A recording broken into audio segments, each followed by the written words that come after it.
Hi guys! Magandang gabi! Welcome back po dito sa Gandara Asario Channel for Showbiz Update. Andito na naman nga po akong muli nagbabalik. Nagmamaganda ninyo kachismosang Kim Pao. Wala na pong iba. Ang lokaret na si Gandara Asario upang maghatid sa inyo ng latest update and fresh happenings patungkol kina Kim Chiu and Paolo Avellino. And para po sa gabing ito, ang tatalakayin naman natin at pag-uusapan ay ang naging sagot ni Paolo Avellino sa mga fans na pumukaw po sa atensyon ng marami. Mukhang seryosohan na daw talaga itech.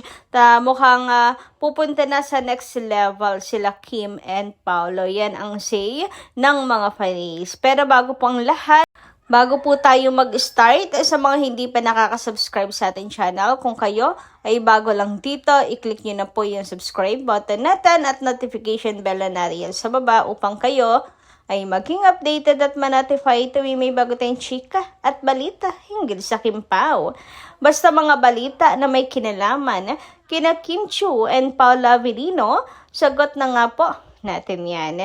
And narito naman ang ating mga taga-subaybay. Narito ang ilan sa kanilang mga komento. Hayaan yung basahin ko bilang pasasalamat sa walang sawang pagsuporta at pagtutok sa ating mga update. So first comment natin mula po kay Jang D. Bets Avellino. Shoutout po sa inyo. Magandang gabi.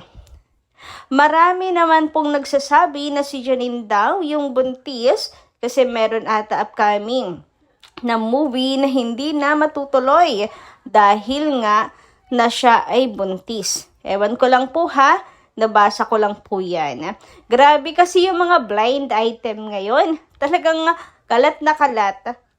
At usong-uso. Yan, nag-2026 lang, panay na po ang labas ng blind item. Nagsimula yan sa power couple na hiwalay na raw. Tapos ang daming ang kumbaga ay mga naglabasang marites. So, nauso na, nagkanda sunod-sunod na po ang mga blind item. Pero bentang-benta naman. And isa po dito, ang blind item na isa pong superstar.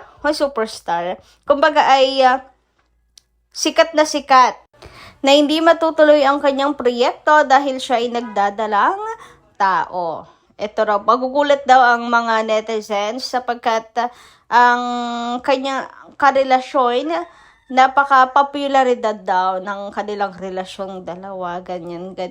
So, naisip na mga tao, may tatlo yung most talk of the town. Kim Chiu and Paolo Avellino, Janine and Jericho, and Kyla Estrada and Daniel Padilla. Yan ang mga pangalan na palagay nila nasa ang isa sa kanilang tatlo ang ang nasa blind item na yung girl na buntis, ganyan, at hindi na matutuloy ang kanilang project.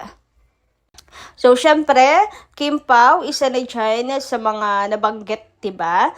So, mga comment na nabasa ko naman, mga nag-comment dito sa atin, okay lang daw kung Kim Pao na. Okay lang daw na hindi matuloy ang project na yan na inaasama ng mga fans. Basta ito totoo.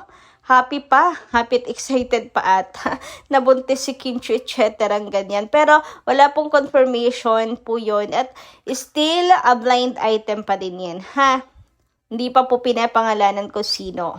So sabi si Janine daw. Sabi naman ni Teo, ang sabi ay tatay na din yung magiging ama. Uy, pasok si Paolo doon. Ay, ang sinabi ay si Janine at Jericho. Iyon ang hula kasi mayroon din project na gagawin sila Janine. Ayan, Kim Pao na naman at Econy na magkatapat. Hanggang sa blind item ba naman? It's either Kim Pao or Econy. Palagay ninyo. Nung sinabi na may chika na live-in na daw si Eko at si Janine, sumunod naman itong si diba? Si Ogie na nagli-live-in na rin daw ang Kim Pao. Grabe, talagang pinagtatapat po sa ang Econy at Kim Pao. Ganyan ang rivalry ng dalawa. Hanggang dito ba naman sa blind item, pinagtatapat pa rin. Anyway, dumako naman tayo sa comment ni Latin Home Hunter. Miss Gandara, may sinabi din kasi ang isang vlogger na nagkikita daw talaga yan, si Paolo at Che, kahit may echo na siya. Kaya naman siguro itong si Paolo, lagi na lang nagtatago na hindi sila magkasabay ni Kimi. Kahit sa picture, wala din. Ngayon nga, hindi din magkasama sa Cebu. Baka nga ginagamit niya rin lang si Kimi. Kahit nagkikita pa sila ni Jay, kahit na mag-asawa na talaga kayo ni Kimi. Kaya pala hindi na mamatay-matay ang pangalan ni Jay dahil din pala sa'yo. Baka nga naman nagtatago lang ng palihim. Kawawa na naman pala si Kim nang walang kamalay-malay. Basta, Kimi, hindi kami mawawala sa iyo forever. Ipagpatuloy mo lang ang laban mo, Kim. Huwag kang mapanghinaan ng loob mo at lahat ng taong nananakit sa damdamin mo, alisin mo na silang lahat sa buhay mo at sa puso mo. Kahit sino pa yan, lalaki man o babae. Ilista mo lahat silang mga nagloko at nang uuto sa'yo. Nagpapaasa at kunwari mahal ka, ay hindi naman pala. Kim, magising ka naman. Sana hindi totoong sila pa ni Che. Forever, Kim Chu. God bless. Take care always. Nako ma'am, Latin Home Hunter. Yung sinasabi niya naman po na nagkikita pa si Paolo at saka si Che, still hearsay lang din naman siya. Kumbaga sabi-sabi lang din. Wala namang proof na maibigay. Kumbaga wala pong pictures or stolen man lang. Ganyan. Kasi malaking usapin yan. Kung sakali, di ba? Kasi may echo naman na po si Janine. So, ang mga netizens yan mabilis sa chismis. So, imposibleng wala pong makakakuha kung may nakakakita po na magkasama sila. Ito nga si Daniel at saka si si Daniel at saka si Kyle Estrada, ang bilis tumunog ng ang bilis tumunog. Kasi nga, nakikita talaga. Malaki usapin yan eh. Si Janine pa kaya at saka si Echo. Tapos makikipagkita pa rin si Paolo kay Janine. Lagi pong laman ng balita ang Kim Pao. Headline lagi ang Kim Pao, di ba? So, hearsay lang po yan, kaya wag po tayong maawa dito kay Kimi. Kasi si Kimi naman po ay matalino at alam naman po niya kung kinakailangan niyang lumayo sa isang tao.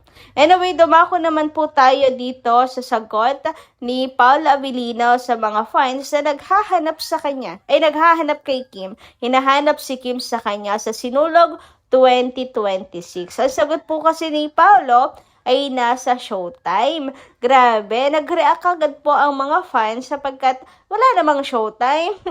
Nasa linggo noon. Linggo, di ba? So, paano magkakaroon ng Showtime? Si Pauli talaga joke time kahit kailan, ano? Pero, napagtanto ng mga fans later on naman na si Pau, malamang pinagpahinga po si Kimi. Maybe Showtime ang dahilan kasi nga, straight si Kimi sa Showtime need dito na mag-rest. Mukhang boss husband muna ang papi. At sinabihan niya at siya naman, kumbaga alpha muna si Papi Paolo. Siya muna ang boss para makapagpahinga si Kim. Dapat magpahinga siya, wag nang sumama sa Sinulog. Ganyan. Maybe that's the reason why. So, nagulat ang mga netizens, nagulat din ang mga fans, sapagkat nga, yung sagot ni Paolo, lakas hobby, boss hobby talaga. And kung tama nga po, ang sa pantahay ng mga fans, na umiral at pinairal ni Paolo ang pagiging padre de pamilya.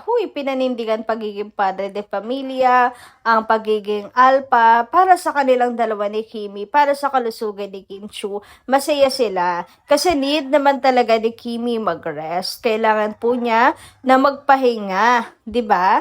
So, straight po siya sa Showtime. And panahon naman ngayon para hindi magpakabugbog si Kim Chu sa trabaho. Last mga nagdaang taon, talaga si Kimi bugbog sa trabaho, no? Lagare kung lagare. Yung kakagaling niya lang po sa Showtime, tapos tapos ng Showtime, diretso naman sa isang event, endorsement event, kagaya ng Julie's Bake Shop before, 'di ba?